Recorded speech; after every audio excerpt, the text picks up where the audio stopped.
Present continuous tense, அதாவது at the moment, நிகழ்காலத்தில் நம்ம செய்து கொண்டிருக்கிற செயல்கள். நான் பேசி கொண்டிருக்கிறேன், பாடிக்கொண்டிருக்கிறேன், நடந்து கொண்டிருக்கிறேன், இந்த மாதிரியான விஷயங்களை தான் இன்றைக்கி ஹிந்தியில் கற்றுக்க போகிறோம். இதுக்கான ஃபார்மட் வேர்போட ரஹா, ரஹி, ரஹே இது 3 வரும்.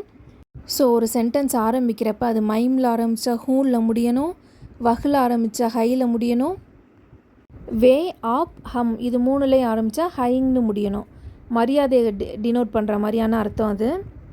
இதே போல் ரஹான்றது ஆண் பாலுக்கும், ரஹின்றது பெண் பாலுக்கும், ரஹேன்றது பன்மையையும் மரியாதையும் குறிக்கிற இடத்துல நம்ம யூஸ் பண்ண போகிறோம். First example, I am cooking, நான் சமைத்து கொண்டிருக்கிறேன். எப்படி சொல்லலாம்? மைம் கானா பனா ரகி ஹூம். கானானா உணவு, பனா ரஹினா செய்து கொண்டிருக்கிறேன். இங்கே ஒரு பெண் சொல்கிற மாதிரி இருக்கவாசி ரஹின்றதை நம்ம யூஸ் பண்ணுறோம். ஐ எம் வாஷிங், நான் துவைத்து கொண்டிருக்கிறேன். இதை எப்படி சொல்லலாம்? மைம் கப்பட்டே தோ ரகி ஹூங். தோ ரகி ஹூங்னா துவைத்து கொண்டிருக்கிறேன். தோன்ற வேர்போட ரகியை சேர்க்குறோம். நெக்ஸ்ட்டு ஐ எம் கிளீனிங், நான் சுத்தம் செய்து கொண்டிருக்கிறேன். இதை எப்படி சொல்லலாம்? Mime சஃபாயி Ghar ரகி ஹூங்.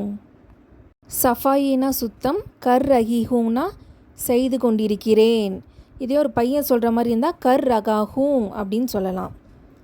I am walking, நான் நடந்து கொண்டிருக்கிறேன். இது எப்படி சொல்லலாம்? மைம் சல் ரகா ஹூங். சல் ரகா ஹூங்னா நடந்து கொண்டிருக்கிறேன். நெக்ஸ்ட் எக்ஸாம்பிள் பாருங்கள், தே ஆர் கம்மிங், அவர்கள் வந்து கொண்டிருக்கிறார்கள். இது எப்படி சொல்லலாம்? வே ஆ ரகே ஹைங். அவர்கள்னு வந்தால் ரகே ஹைங் மரியாதையாக சொல்லணும். தே ஆர் பிளேயிங், அவர்கள் விளையாடி கொண்டிருக்கிறார்கள். வே கேல் ரகே ஹைங். வேன்னு வந்தால் ரகேஹைங் விளையாடி கொண்டிருக்கிறார்கள். பன்மை குறிக்கிற மாதிரி கேல் ரகேஹைங் சொல்கிறோம். நெகட்டிவ் சென்டென்ஸ் எப்படி ஃபார்ம் பண்ணுறதுன்னு பார்க்கலாம். I am not cooking now, நான் இப்போது சமைத்து கொண்டிருக்கவில்லை. இது எப்படி சொல்லலாம்? மைம் அப்பி கானா நஹி பனா ரகி ஹூங். அப்பினா இப்பொழுது, கானானா உணவு, நஹி பனா ரகி ஹூங்னா செய்து கொண்டிருக்கவில்லை. நஹிக்கு பக்கத்தில் தான் வேர்ப் வரணும், வேர்புக்கு பக்கத்தில் ரஹி வரணும். இதான் ஃபார்மட். நெக்ஸ்ட்டு பாருங்கள், I am not doing now, நான் இப்போது செய்து கொண்டிருக்கவில்லை. இதை எப்படி ஹிந்தியில் சொல்லலாம்னா, mime Abhi Nahi Ghar ரகா ஹூங்.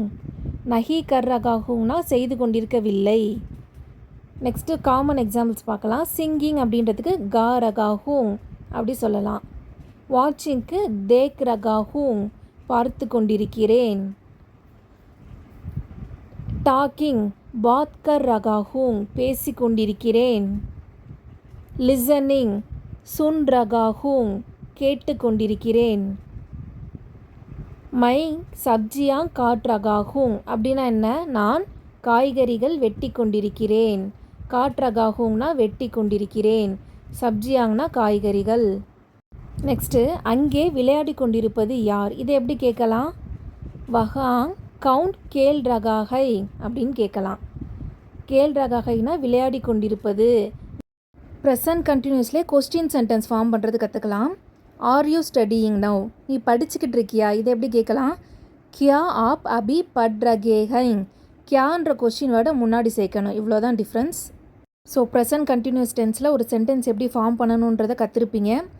It is raining here and is it raining there, இது ரெண்டுத்தையும் ஹிந்தியில் ட்ரான்ஸ்லேட் பண்ணி கமெண்ட்டில் தெரிவிங்க. ஆன்சர் ஃபஸ்ட் கமெண்ட்டில் இருக்கும். வீடியோ யூஸ்ஃபுல்லாக இருந்தால் சப்ஸ்கிரைப் பண்ணுங்கள், லைக் பண்ணுங்கள். தேங்க்யூ.